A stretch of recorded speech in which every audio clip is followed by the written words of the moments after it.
నమస్తే welcome to ఐలో TV. Andhra Pradesh రాష్ట్రంలో కూటమి ప్రభుత్వం అధికారం చేపట్టి 100 రోజులు కావస్తుంది. సరిగ్గా 2024 జూన్ 12న నారా చంద్రబాబు నాయుడు రాష్ట్ర సీఎంగా ప్రమాణ స్వీకారం చేశారు. రాష్ట్ర ఖజానాను జగన్ రెడ్డి దివాలా తీయించిన 100 రోజుల్లోనే 100కు పైగా అభివృద్ధి సంక్షేమ కార్యక్రమాలను చేశారు. మొదటి 100 రోజుల్లో జగన్ ప్రభుత్వం 250 రూపాయల పెన్షన్ పెంచడం తప్ప మరే ఇతర హామీని అమలు చేయలేదు. మళ్ళీ జగనే వచ్చి ఉంటే కరెంటు ఛార్జీల బాధుడు కరెంటు కోతలు పెరిగి ఉండేవి.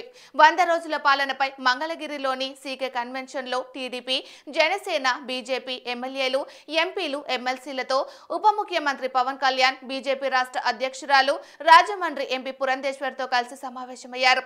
ఈ సందర్భంగా ఇది మంచి ప్రభుత్వం అనే పోస్టర్ను ఆవిష్కరించారు. అనంతరం కూటమి ప్రజా ప్రతినిధులను ఉద్దేశించి చంద్రబాబు ప్రసంగించారు. ప్రజల కోసం నిరంతరం పనిచేస్తే పాలన ఎలా ఉంటుందో ఈ 100 రోజుల్లో ఒక ఉదాహరణ అని పేర్కొన్నారు. ప్రజా ప్రతినిధులంతా నెలకు 10 రోజుల పాటు ప్రజల్లో ఉండాలని టీడీపీ అధినేత ఆదేశించారు. ఈ 100 రోజుల్లో పాలనా పరంగా 1000 అడుగులు ముందుకు వేశామని సీఎం చంద్రబాబు నాయుడు అన్నారు. ఈ నెల 20 నుంచి 26 వరకు ఇది మంచి ప్రభుత్వ కార్యక్రమం ద్వారా ఎన్డీఏ ప్రభుత్వం చేపట్టిన అభివృద్ధి సంక్షేమ కార్యక్రమాలు, భవిష్యత్తులో చేపట్టబోయే వాటిని ప్రజా ప్రతినిధులు ఇంటింటికి తిరిగి ప్రజలకు వివరించాలని ముఖ్యమంత్రి సూచించారు. ఈ 100 రోజుల్లో కూటమి ప్రభుత్వం పెన్షన్ పెంపు చేసింది. 16,437 టీచర్ పోస్టులు, పరీక్ష నిర్వహణకు చర్యలు తీసుకుంది. పేదవారికి ఆకలి తీర్చేందుకు అన్న క్యాంటీన్లను ఏర్పాటు చేసింది. విజయవాడలో వరద బాధితులకు నిత్యావసరాలను అందించింది.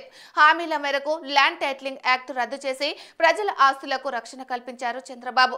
డ్వాక్రా మహిళలకు వడ్డీ లేని రుణాలను 10 లక్షలకు పెంచారు. కేంద్రం నుంచి అమరావతికి 15,000 కోట్ల రూపాయలను తీసుకువచ్చారు. పోలవరం నిర్మాణానికి 12,500 కోట్ల రూపాయలకు కేంద్రం అనుమతి పొందారు. డిప్యూటీ సీఎం పవన్ ఆధ్వర్యంలో రాష్ట్ర వ్యాప్తంగా ఉన్న పంచాయతీలకు 4,500 కోట్ల విలువైన ఉపాధి హామీ పనులకు తీర్మానాలు చేశారు. ప్రజావేదిక, ప్రజా దర్బార్ ద్వారా సీఎం చంద్రబాబు, మంత్రి లోకేష్ 50,000కు పైగా ఆర్జీలు స్వీకరించారు. వెనుకబడిన జిల్లాలకు కేంద్రం నుంచి నిధులు తీసుకువచ్చారు. విశాఖ రైల్వే జోన్ కు మడ పర్లోవాలో 52 ఎకరాలు పూర్తి హక్కులతో కేటాయించారు. పంచాయతీలకు 1,452 కోట్ల రూపాయలను విడుదల చేసింది. జగన్ ప్రభుత్వం పంచాయతీలు, మున్సిపల్ నిధులు 12,000 కోట్ల రూపాయలను దారి మళ్లించింది. గత ప్రభుత్వ బకాయిలను సగం వరకు తీర్చింది. మత్స్యకారుల ఉపాధిని దెబ్బతీసే 217 జీవోను రద్దు చేసింది. ఇలా విద్య, వైద్య, ఉపాధి రంగాలకు సంబంధించిన కీలక నిర్ణయాలు తీసుకోవడమే కాకుండా భారీగా నిధులు కూడా ఈ 100 రోజుల్లో చంద్రబాబు మంజూరు చేశారు. ఈసారి కూడా జగనే అధికారంలోకి వస్తే ధన, మాన, ప్రాణాలకు, ఆస్తులకు రక్షణ ఉండేది కాదు. నేడు చంద్రన్న చల్లని పాలనలో తాము స్వేచ్ఛగా జీవించగలుగుతున్నామని ప్రజలు అంటున్నారు. 100 రోజుల్లోనే ఇంత అభివృద్ధి ఉంటే మిగతా 4.5 ఏళ్లలో ఏపీలో కళ్ళు చెదిరే అభివృద్ధి కనిపించబోతుందనడంలో ఎలాంటి సందేహం లేదని టీడీపీ నాయకులు చెబుతున్నారు.